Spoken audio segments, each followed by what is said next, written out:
Hello and welcome to today's webcast, Absolute Biophysical Characterization with Multi-Angle and Dynamic Light Scattering. My name is Lindsay East. I'm the Marketing Manager for Wyatt Technology, and I will be today's moderator. The speaker today is Viviana Day, Application Scientist and Product Manager for Wyatt Technology. Viviana has analyzed numerous biological and chemical application experiments with multi-angle light scattering and dynamic light scattering with HPLC and field flow fractionation since joining Wyatt in 2005. As a product manager, she's responsible for delivering SEC-MALS instrumentation and software that provide analytical solutions to customers.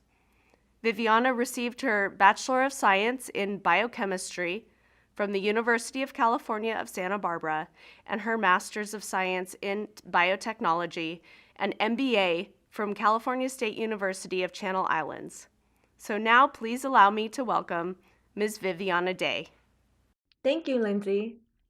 Welcome, everyone. It is my pleasure to present to you, so thanks for joining our webinar. Today, I'll be going over the basics of light scattering, what we can accomplish with it, and how we can overcome some of the limitations inherent in size exclusion chromatography. I will focus on the application of SEC-MALS to characterize proteins and biopolymers. I hope you'll find this information useful and that it will empower you to utilize light scattering in your own research. As a researcher, we are interested in studying a particular molecule and understand how this molecule can interact with the surroundings and with other molecules. To study this, we want to identify some key biophysical properties, such as molecular weight, size, conformation, or composition, and we want to understand our molecule's native state in solution. And after we identify these properties, we ask, is my protein or biopolymer in solution good enough to proceed with further research? Does my sample contain aggregates, fragments, or other impurities that can lead to wrong results? How do we assess the quality of a purified protein or a synthesized polymer? Biophysical characterization helps clarify and answer those questions. Often these questions are addressed using some separation technique, such as with gel or SDS-PEG. But for a more precise and quantitative analysis, conventional size exclusion chromatography, or SEC, is typically used. SEC separates and identifies molecules according to their size. Larger molecules spend less time in the column and elute earlier, and the smaller species elute later. The separation is then calibrated and gets in series of known molecular weight standards, such as globular proteins or linear polymers. These standard peaks are then measured by a single detector, a UV or a refractive index detector. The elution time of these standards and then plot against their known molecular weight to make a column calibration curve. Now, to measure the molar mass, the elution time of the analyte is then compared to the column calibration curve. Note here that the column calibration curve has a steady downward slope. So inherently, column calibration indicates that molecules that elute later have a lower molecular weight. However, this is not always true. There are several pitfalls and weak assumptions in the column calibration techniques that can lead to incorrect results. SEC alone requires some assumptions to measure molar mass. While it assumes that a sample has the same conformation as calibration standards, and therefore have the same relationship between size and molecular weight. For example, when you calibrate with globular proteins, you are assuming that your sample is also an unmodified globular protein. And when you calibrate with linear polymers, you assume that your sample has no branching. Since SEC elution is based on hydrodynamic volume and not molecular weight, if our molecule has different conformation than those standards, well, it will have a different relationship between molar mass and size and the calibration curve. And that will provide wrong molecular weight results. Well, this is especially true for inherently disordered or partially folded proteins, or if a biopolymer is branched but the calibration standards are linear polymers. You can say it's not an apple-to-apple comparison. Column calibration also assumes ideal, purely steric column interactions. Molecules that interact with the stationary phase are considered non-ideal. For example, any electrostatic or hydrophobic interactions will elute later than expected based on their size.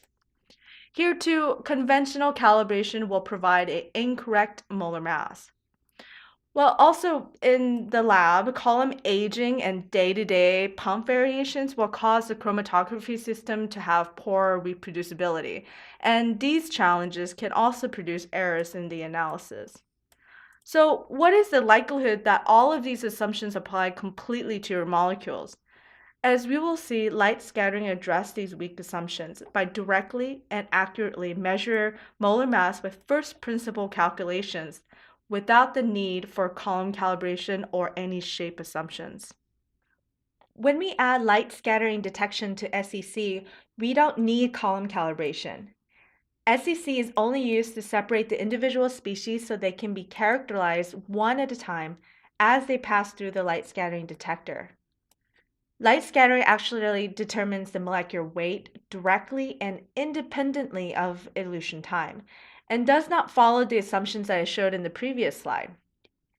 In addition, light scattering can determine the size of our molecules, and in combination with molecular weight, we can learn about their conformation.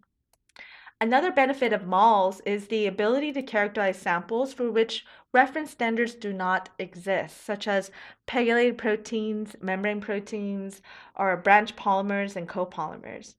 And for all of these types of analyte, SEC-MALS provides absolute characterization and overcomes the inherent limitations and errors of SEC. Well, let's compare a couple of similar UV traces here. There's nothing inherent in these peak shapes to tell us if the sample is homogeneous or polydispersed. One is narrower and one is maybe a bit broader, but according to SEC column calibration principles, the molecular weight must vary across the peak.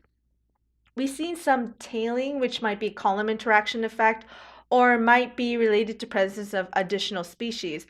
However, when we add multi-angle light scattering or MALS to SEC, we can determine the molecular weight distribution independently of elution properties. In fact, SEC-MALS proves that the left peak is homogeneous and molecular weight is flat across the peak, and the right peak is polydispersed in order of magnitude molecular weight. Well, in this third UV signal, there are two distinct peaks and possibly a smaller aggregate peaks. And SEC-MALS analysis determines a more detailed molecular weight distribution to clearly identify each species. Here are two monoclonal antibodies that were separated by SEC. The two peaks are eluted at different times. The elution time of mAb1 in red is at, the apex is at 15.2 minutes, and the elution time of mAb2 in blue is at 15.8 minutes. So traditionally, with column calibration curve, the peak that eluted earlier will have a higher molecular weight, and the peak that eluted later, in blue, will have a lower molecular weight. So they would indicate very different molecular weight for the two mAb samples here.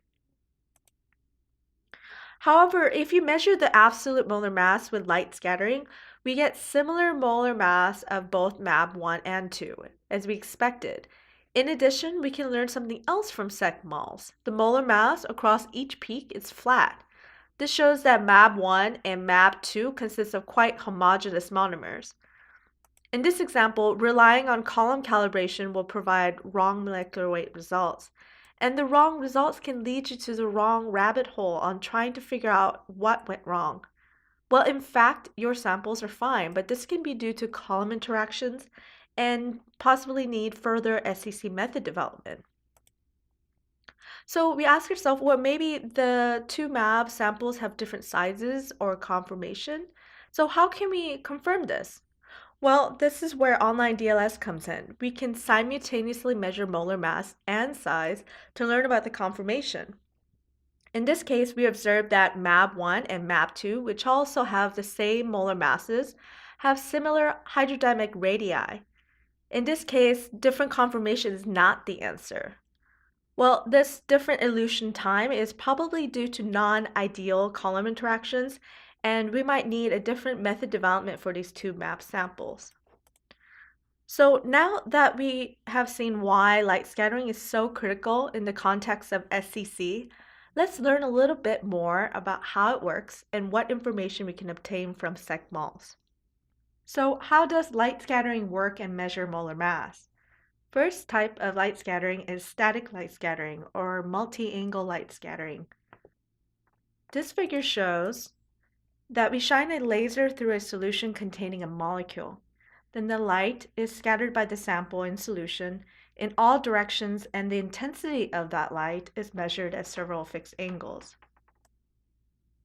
Intensity of the scattered light is proportional to the molar mass times concentration and dNdc square. dNdc value is the sample-specific value of change in refractive index in relation to the change of concentration in a solvent. This dNdc can be directly measured by RI detector or found in literature value, and most protein dNdc value is 0.185 milliliters to gram. So if you know the intensity of the scattered light, the concentration from UV or the RI detector, and the dNdc value is known, then the molar mass can be measured directly without the assumption of the shape or density of the molecule. In any case, analysis of moles data is quite straightforward. Moles also determines Rg, or radius of gyration, or root mean square radius, by measuring the variation of light scattering intensity as a function of angle. Molecules that are under 10 nanometers scatters light constantly at any angles, and however, bigger molecules that are bigger than 10 nanometers scatters light in a specific scattering variation that is measured by multiple detectors at fixed locations. This light intensity variation is then measured for size. Using this equation shown here, we can determine the Rg, and therefore moles again directly measures Rg with first principle calculations. Second type of light scattering is dynamic light scattering, or DLS, that measures hydrodynamic radius. Dynamic light scattering works a little differently than moles. We're still illuminating the volume of solution with the laser beam and detecting the light scattering in a specific angle to determine the size of a molecule or a particle. However, instead of looking at the angular variation, in DLS we analyze the time dependency of rapid light fluctuations, which occur on the timescales of microseconds to milliseconds. And the reason of these fluctuations is the Brownian motion of the particles in solution. As the molecules move and diffuse around, they scatter different quantities of light, and the rate of the diffusions correspond to the rate of fluctuations. We can measure the diffusion coefficient of a molecule, and from Stokes-Einstein equation, measure the hydrodynamic size, or RH. So therefore, DLS directly measures RH as well. Here is a very typical example of assessing a purified protein. It's pretty straightforward to assume that the largest peak is a monomer, and the peaks eluting before that correspond to a dimer and trimer. MALS definitely confirms that designation and even identifies a tetramer.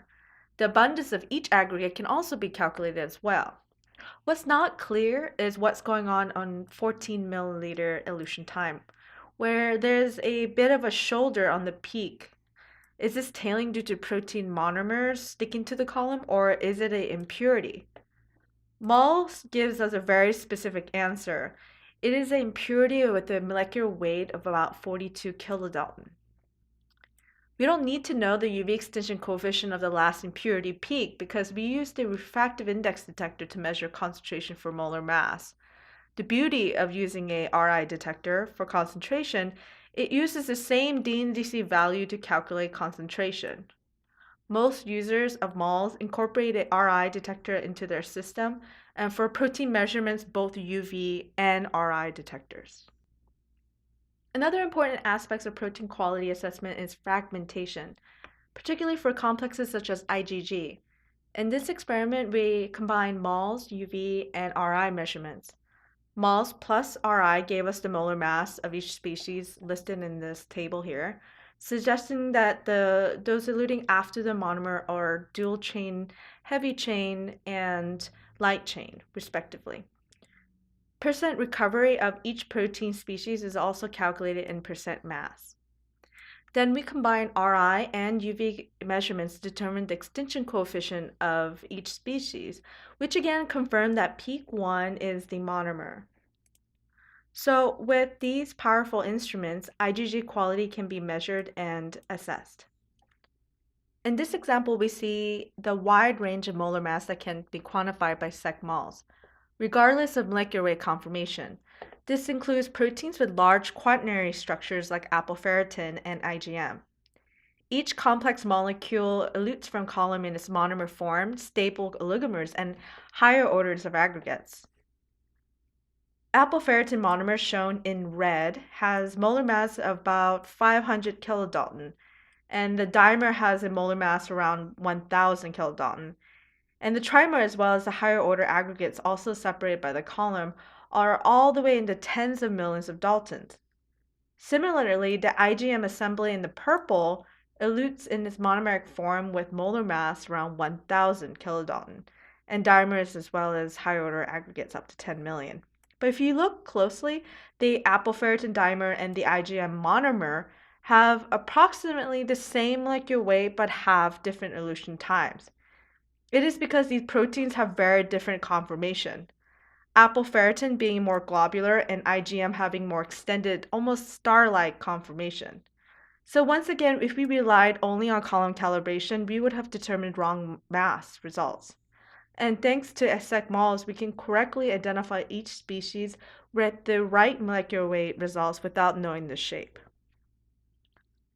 Conjugated molecules such as glycoproteins, protein carbohydrate vaccines, and copolymers usually cannot be analyzed at all by column calibration SEC or by standard SEC-MALS. In terms of column calibration, there are no reference molecules to which they can be compared to.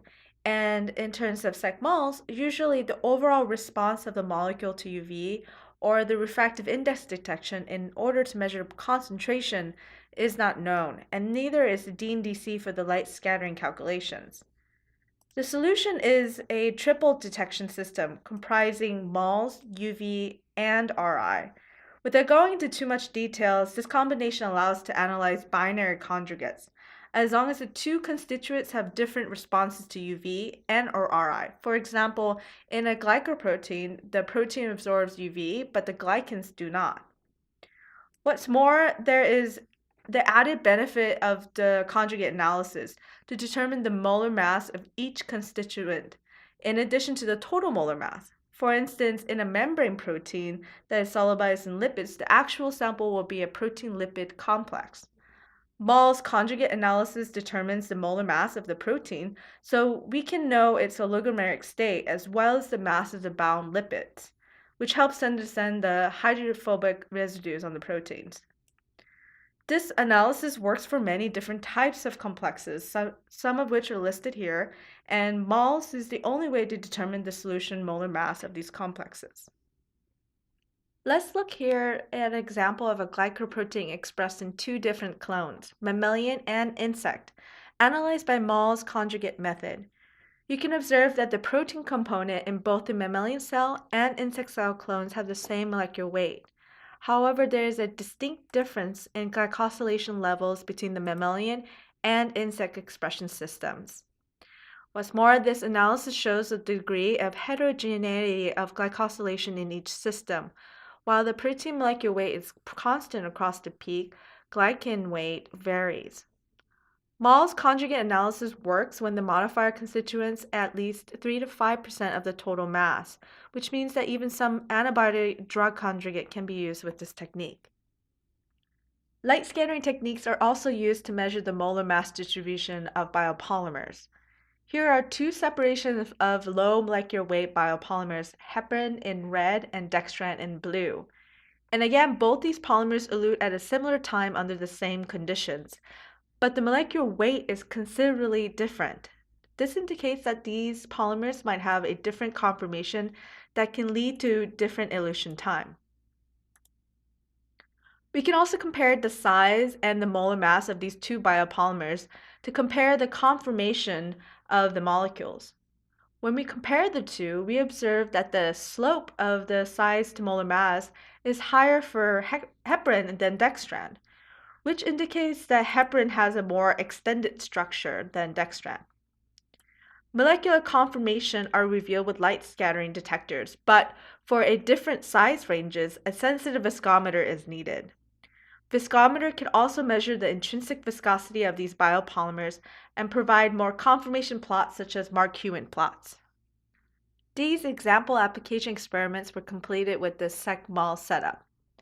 A SEC-MALS setup doesn't look that different from a standard SEC system, where you have a solvent going through a degasser and going into a HPLC pump or FPLC or UHPLC pump, and then going through a autosampler or a manual injector, and then being separated by size by a SEC column. And usually you have a UV detector or RI. Well, simply MALS and RI detector are downstream to the UV detector. Wyatt detectors can interface to most popular analytical HPLC and FPLC and UHPLC. Dawn and mini Dawn MALS detectors in the Optilab T-Rex RI detector are used for HPLC and FPLC. There are also the Microdon and Optilab U-T-Rex models that are suitable for UHPLC systems. The chromatography software that performs light scattering data acquisition and analysis is Astra, and currently we offer integrated software that can directly control Agilent HPLC hardware and collect light scattering data simultaneously. We incorporate both MALS and DLS in our light scattering detectors in order to measure the molar mass and size. Here you can see the Minodon Trios 2, which has 3 MALS angles. In addition, there is an embedded DLS module with a separate fiber optic for measuring hydrodynamic radius. Trios 2 is quite versatile with 3 detectors, but Dawn Helios 2 has the 18 angle and is the highest sensitive light scattering detector with a much larger range of measurement. Again, light scattering can correctly identify your molecule with absolute molar mass and size measurement, and also characterize your protein and polymer in solution. For protein analysis with light scattering, we can measure the oligomeric state of the protein and identify the protein aggregation or fragments and measure the percent quantity of protein species. We can also study the protein stability by measuring the changes of molar mass and protein species over time, and determine the molar mass of each protein complex components of a protein conjugate. With biopolymers, we can determine the molar mass and the polydispersity. Light scattering can also reveal the conformation and structural information of biopolymers, such as the level of branching units compared to a linear polymer. Analytical techniques based on MALS and DLS overcome the inherent limitations and errors of traditional analytical SEC. So we come back to the question, is SEC alone sufficient to provide accurate biophysical properties? The answer is a no. Several assumptions needed for SEC can lead to wrong results. The solution is measuring directly, without the need of these assumptions through multi-angle light scattering and DLS. And by simply adding these detectors to a separation system, we can gather essential biophysical information that is relevant to our research. To learn more, I invite you to visit the Wyatt.com website, and thank you again for joining us.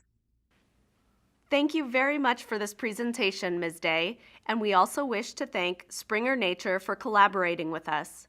If you have any questions regarding this presentation, please email us at marketing@wyatt.com.